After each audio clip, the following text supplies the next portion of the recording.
House narrowly passed its version of the nation's annual defense policy bill today. The vote was 217 to 199. Now attention turns to the Senate, where last night the Armed Services Committee approved its own version, and there are big differences. Here's Mike Gooding. Chairman. There is much to like in the Senate Armed Services Committee's FY25 National Defense Authorization Act.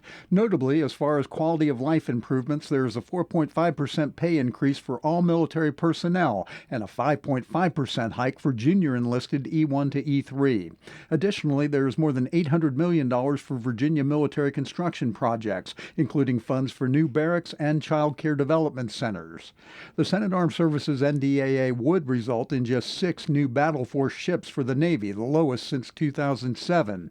But the measure includes an additional $900 million to enhance the industrial base and support construction of a second Virginia-class submarine to be built in part at Newport News Shipbuilding. Going forward, where things could get messy is the Democrat-controlled Senate's unlikeliness to go along with a Republican-controlled House version of the NDAA. It includes measures to block a Biden administration policy that reimburses service members for travel costs incurred when receiving an abortion. Virginia Senator Democrat Tim Kaine said Friday those ideas will probably face skepticism in the Senate.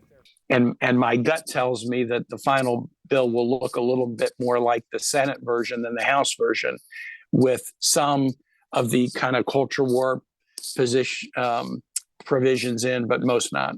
Mike Gooding, 13 News Now.